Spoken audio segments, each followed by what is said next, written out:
Morning students, আজকে আমরা আবার একটা নতুন ভিডিও নিয়ে এসেছি। আজকে নতুন ভিডিওটা হচ্ছে ক্লাস 9-এর ওয়েস্ট বেঙ্গল বোর্ড, অবশ্যই ক্লাস 9-এর সামান্তরিক ধর্ম যে চ্যাপ্টারটা, চ্যাপ্টার 6, সেই চ্যাপ্টার 6টা আজকে করাচ্ছি।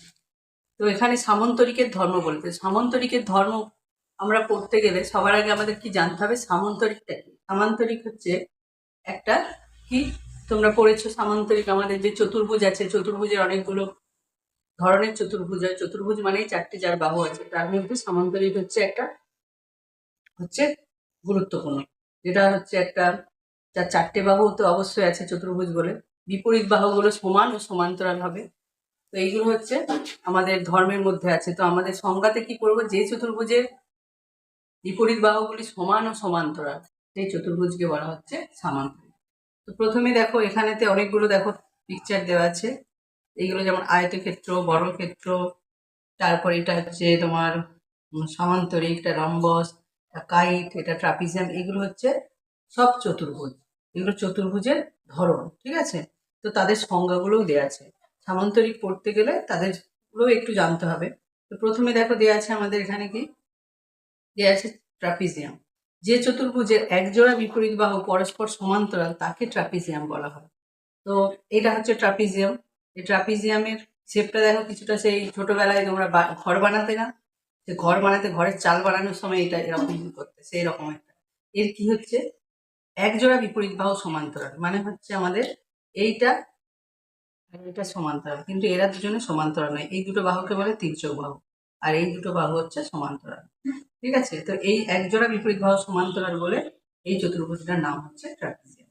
তারপর আছে সামান্তরিক, যে চতুর্ভুজের বিপরীত বাহুগুলি পরস্পর সমান্তরাল, মানে এই যে বিপরীত বাহুগুলি এইটার সাথে এইটা সমান্তরাল, এইটার সাথে এইটা সমান্তরাল, ঠিক আছে। আচ্ছা, এখানেতে এবারে সামান্তরিক হলো, এরপর হচ্ছে রম্বস। রম্বস হচ্ছে এইটা, এর দেখো বিপরীত বাহুগুলো তো সমান্তরাল, তার সাথে চারটে বাহু সমান, সেটা দেওয়া আছে। দেখো, যে সামান্তরিকে একজোড়া সন্নিহিত বাহুর দৈর্ঘ্য সমান, একজোড়া সন্নিহিত মানে এটার সাথে এটা সমান, এটার সাথে এটা সমান, সাথে এটা সমান, এগুলো হচ্ছে পাশাপাশি একজোড়া হচ্ছে সন্নিহিত বাহু।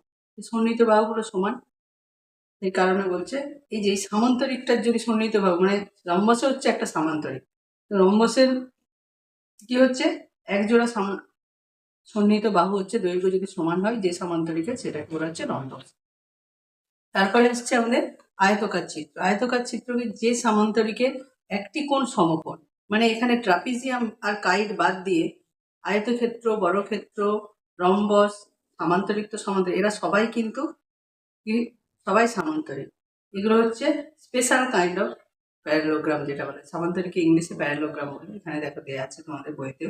তো এগুলো হচ্ছে স্পেশাল, মানে এর মধ্যে কিছু মানে গুরুত্বপূর্ণ বৈশিষ্ট্য দিলেই আমরা এক একটা আলাদা আলাদা চিত্র পেয়ে যাবো। যেমন এই সামান্তরিকের ক্ষেত্রে, সামান্তরিকের যদি একজোড়া সন্নিহিত বাহু সমান হয়ে যায় তখন রম্বস হয়ে যাবে। আর যদি এই সামান্তরিকের প্রত্যেকটা কোণ যদি 90 ডিগ্রি হয়ে যায় বা সমকোণ হয়ে যায় তখন আয়তক্ষেত্র হয়ে যাবে। আর যদি এই সামান্তরিকের কি হয়, একজোড়া বিপরীত বাহু সমান হবে, আবার তার সাথে প্রতিটি কোণ সমকোণ হবে, তখন কি হয়ে যাবে, তোমার এটা একটা বর্গক্ষেত্র হয়ে যাবে। সেগুলো এখানে দেওয়া আছে। তো এই সংজ্ঞাগুলো জানতে হবে। এবার এখানে কিছু গুরুত্বপূর্ণ জিনিস দেওয়া আছে। এখানে দেওয়া আছে যেটা প্রতিটি বর্গাকার চিত্র, আয়তকার চিত্র, রম্বস। একটা বর্গক্ষেত্রকে আমরা রম্বসও বলতে পারি, আয়তক্ষেত্রও বলতে পারি, কিন্তু আয়তক্ষেত্রকে আমরা বর্গক্ষেত্র বলতে পারবো না, রম্বসকেও বর্গক্ষেত্র বলতে পারবো না, ঠিক আছে। তার জন্য এখানে বলেছে প্রতিটি বর্গাকার চিত্র, আয়তকার চিত্র ও রম্বস। প্রতিটি আয়তকার চিত্র, বর্গাকার চিত্র এবং রম্বসই সামান্তরিক। মানে এখানে আয়তকার চিত্র, বর্গাকার চিত্র, রম্বস, মানে এরা সবাই হচ্ছে আয়তক্ষেত্র একটা সামান্তরিক, বর্গক্ষেত্র একটা সামান্তরিক, রম্বসও একটা সামান্তরিক। এবারে 3 নম্বরটা নিজেকে করতে বলেছে, প্রতিটি সামান্তরিকে কি হবে, ট্রাপিজিয়াম হবে। ট্রাপিজিয়াম কিন্তু সামান্তরিক নয়, কিন্তু একটা সামান্তরিককে ট্রাপিজিয়াম বলতে পারে, কারণ ট্রাপিজিয়ামের শুধু একজোড়া বিপরীত বাহু সমান্তরাল আছে, কিন্তু সামান্তরিকের তো একজোড়া বিপরীত বাহু সমান্তরাল পাচ্ছি, তার সাথে তো আরো দুটো বিপরীত বাহু সমান্তরাল আছে। তো এটা আমাদের বলতেই পারি যে একটা সামান্তরিক ট্রাপিজিয়াম। তো নেক্সট দেখো কাইট, এই যে এটা হচ্ছে কাইট।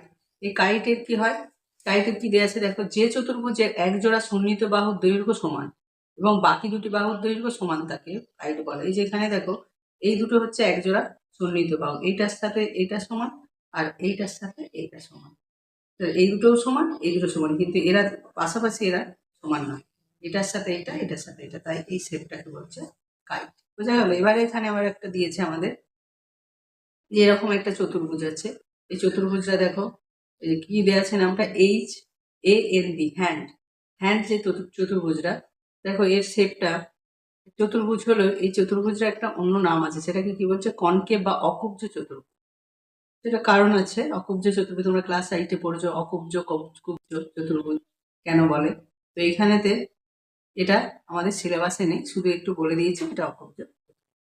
তোমরা ক্লাস 8-এ অলরেডি এর সম্পর্কে পড়ছো। এবারে দেখো এই যে বক্সের মধ্যে বিভিন্ন, এটা যেমন চতুর্ভুজ, চতুর্ভুজ মানে চারটে বাহু থাকছে যা, এটা চতুর্ভুজ। এবার চতুর্ভুজের মধ্যে আমরা যদি ভাগ করি, দেখো চতুর্ভুজের মধ্যে ট্রাপিজিয়াম পড়ছে, সামান্তরিক আসছে, তারপরে হচ্ছে তোমার সমদ্বিবাহু ট্রাপিজিয়াম। এবারে সমদ্বিবাহু ট্রাপিজিয়ামটা কি, দেখো ট্রাপিজিয়ামের ভাগের মধ্যে সমদ্বিবাহু ট্রাপিজিয়াম আসবে।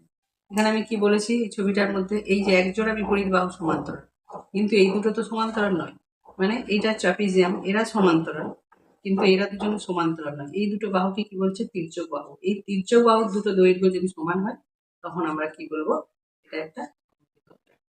তারপরে দেখো সামান্তরিকের ভাগের মধ্যে কত কিছু পড়ছে, দেখো আয়তক্ষেত্র পড়ছে, রম্বস পড়ছে, বর্গক্ষেত্র পড়ছে, আর চতুর্ভুজের ভাগের মধ্যে এরা সবাই।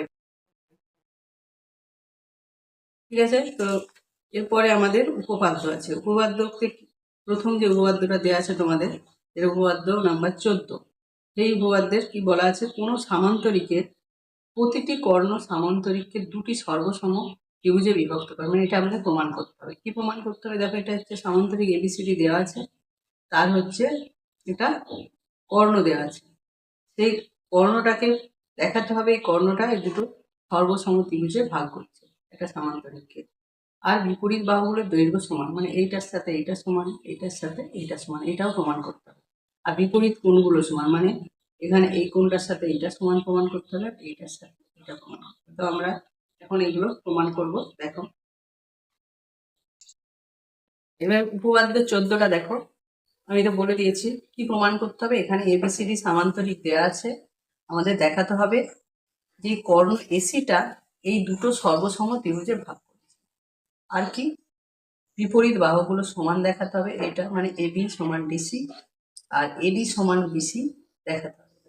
আর কি দেখাতে হবে, বিপরীত কোণগুলো সমান, মানে ABC কোণের সাথে ADC কোণ, আর তোমার BAD কোণের সাথে BCD।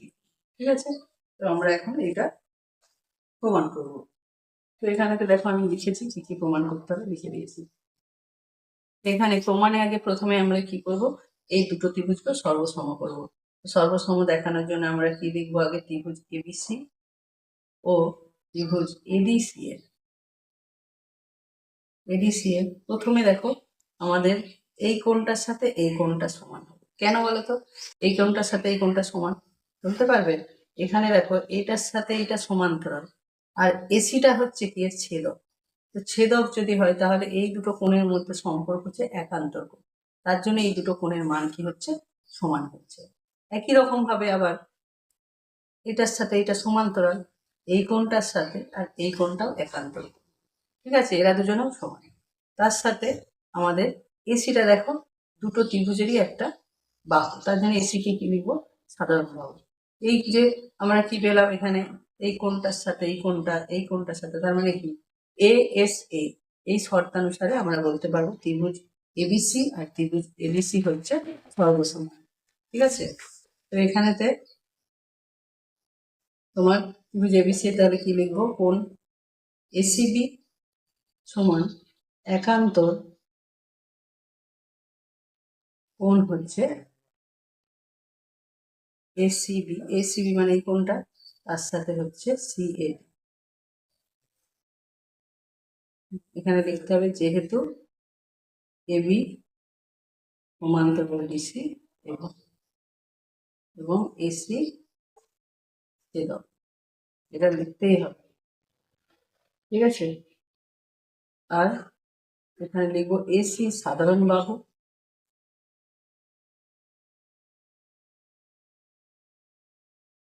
আর আবার কোণ হচ্ছে এই কোণটার সাথে, প্রথমে আমরা কি নেবো, যেহেতু এই ত্রিভুজটা নিয়েছি, যেই ত্রিভুজ নেবো তার কোনটা নেবো, তাহলে বিএসসি কোণের সাথে আগে লিখবো বিএসসি সাথে এ সমান আমাদের এসি, একান্ত এসি।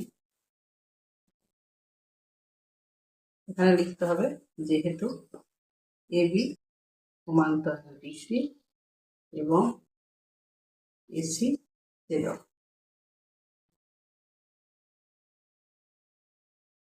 তাহলে কি পেয়ে গেলাম, এখানে কোণ বাহু কোণ, তার মানে ত্রিভুজ এ বি সি সর্বসম হয়ে গেল এ। ঠিক আছে, তাহলে কি শর্ত অনুসারে হলো, এ এস এ সর্বসমতার শর্ত। ঠিক আছে, এবারে যে এই দুটো, তাহলে এটা 1 নম্বর আমাদের প্রমাণ করতে দিয়েছিল, তাহলে আমরা এখানে লিখে দেবো, এখানে 1 নম্বর প্রমাণ।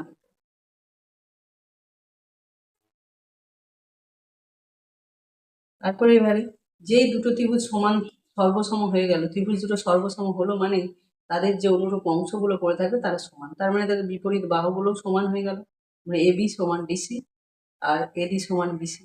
তাহলে লিখে দেবো, অতএব এবি সমান ডিসি এবং এডি সমান বিসি। কি লিখবো আমাদের, সর্বসম ত্রিভুজের অনুরূপ বাহু, এগুলো লিখতে হবে। এগুলো যদি না লেখা হয় তাহলে কিন্তু মার্কস পাবে না, যা এখান থেকে ইনফরমেশন প্রতিটা দিতে হবে, অনুরূপ বাহু। এবং আবার কি সমান হবে, কোণগুলো দেখো, এই কোণগুলো সমান হবে, তার সাথে এবিসির সাথে সমান হবে এডিসি, কোণ এবিসি সমান কোণ এডিসি। এখানেও লিখতে হবে সর্বসম ত্রিভুজের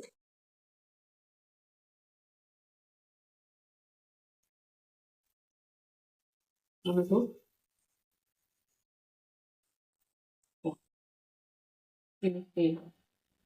ঠিক আছে, তারপরে এই দুটো যে সমান হয়ে গেল, দেখো আমাদের একটা কোণ প্রমাণ পেয়ে গেছি এবিসির সাথে এডিসি, কিন্তু এখন এটার সাথে এটা বাকি আছে। তাহলে এইটা করতে গেলে আমরা যদি এটা করি, এই দুটো কোণকে যোগ করে দিই, এই দুটো এটার সাথে তো এইটা সমান, আবার এইটার সাথে এইটা সমান, আমি সমান সমান জিনিসগুলো যদি যোগ করি তাহলে সমানই হবে। এইটার সাথে এটা যোগ করবো আর এইটার সাথে এটা যোগ করবো, তাহলে আমাদের এই বিপরীত বাহুগুলো সমান হবে। তাহলে আমরা কি লিখবো, আবার এখানে লিখতে হবে BAC plus CAD equal two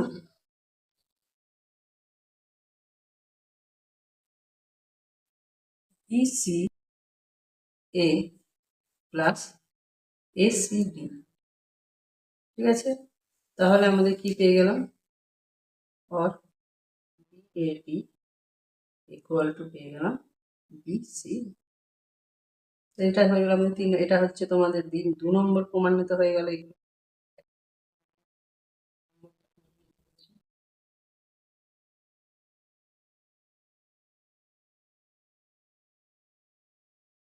এটাতে আমাদের 3 নম্বরটা প্রমাণিত হলো।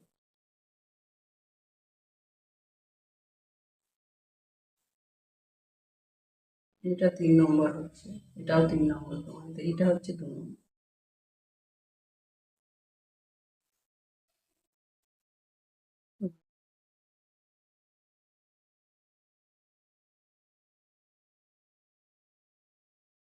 তো দেখো আমাদের হয়ে গেল এই উপপাদ্যটা। তো আমি আরেকবার রিপিট করে দিচ্ছি তোমাদের বোঝার জন্য।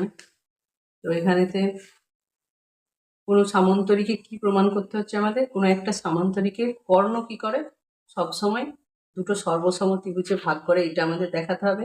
তার বিপরীত বাহুগুলো সমান হয় আর হচ্ছে বিপরীত কোণগুলো সমান হয়, এইগুলো আমাদের দেখাতে হবে। তার জন্য আমি কি করেছি, প্রথমে এবিসিডি সামান্তরিক ধরে নিয়েছি, ধরে আমরা কি করেছি, এসি কর্ণ টেনেছি। তো প্রথম দেখাচ্ছি এই দুটো ত্রিভুজের মধ্যে সর্বসমতা। তো যেহেতু সামান্তরিক বলেছে, অবশ্যই তার বিপরীত বাহুগুলো তো সমান্তরাল, তারপর এবির সাথে ডিসি সমান্তরাল, এডির সাথে ডিসি সমান্তরাল। এখানে এই দুটো সমান্তরাল আর এইটা হচ্ছে ছেদক। আর ছেদক যখনই পেয়ে যাচ্ছি তখন এই কোণটার সাথে এই কোণটা একান্তর কোণ, আর এইটার সাথে এইটা একান্তর। তাহলে এরা হচ্ছে সবসময় সমান হয় একান্তর কোণগুলো, যেহেতু সমান্তরাল বলা আছে। এগুলো ক্লাস 7-এ আমরা করেছিলাম, ক্লাস 7-এ ছিল, এরকম ছিল তোমাদের। এরকম দুটো লাইন টেনে দুটো যদি রেখাকে একটা ভেদক বা ছেদক ছেদ করে, তখন আমরা পেয়েছিলাম এই কোণটার সাথে এটা একান্তর, এইটার সাথে এইটা একান্তর, এটা করেছিলাম। সেই একই রকম ভাবে এখানেও সেটা এখানে হচ্ছে এবি সমান্তরাল ডিসি হচ্ছে, এসিটা হচ্ছে ছেদক। তার জন্য এইটা এটার সাথে একান্তর কোণ সমান, আর এটার সাথে এটা সমান, আর এসিটা সাধারণ পাবো। যখনই আমরা তাহলে কি পেয়ে যাচ্ছি, তিনটে অংশ পেয়ে যাচ্ছি কি কি, এই কোণগুলো আমাদের এস এর শর্তানুসারে আমাদের কি হয়ে যাচ্ছে, এই দুটো ত্রিভুজ সর্বসম হয়ে যাচ্ছে। যেই সর্বসম হয়ে যায় তখনই তার যে অনুরূপ অংশগুলো পড়ে থাকে সেইগুলো সমান হয়। তার জন্য বিপরীত বাহুগুলো সমান হবে, এইটার সাথে এটা সমান, এটার সাথে এটা সমান। আর তার সাথে বিপরীত কোণগুলো, কারণ সর্বসম ত্রিভুজের বিপরীত অনুরূপ অংশগুলো সমান হয়। এখানে এই কোণটার সাথে এই কোণটাও সমান হয়ে যাচ্ছে। তারপরে এই যে সমান সমান, এইটার সাথে এইটা সমান, এইটার সাথে আমরা সমান সমান জিনিসের সাথে যদি যোগ করি তাহলে সেইগুলো সমান হয়। তার জন্য আমরা এই দুটো যোগ করে এটা পাচ্ছি পুরো কোণটা, আর এই দুটো যোগ করে আমরা এই পুরো, এই দুটো বিপরীত কোণ সমান হয়ে গেল। তো এইটাই আমরা প্রমাণ করতে বলেছিলাম, প্রমাণ হয়ে গেল। তো পরের উপপাদ্যটা দেখো।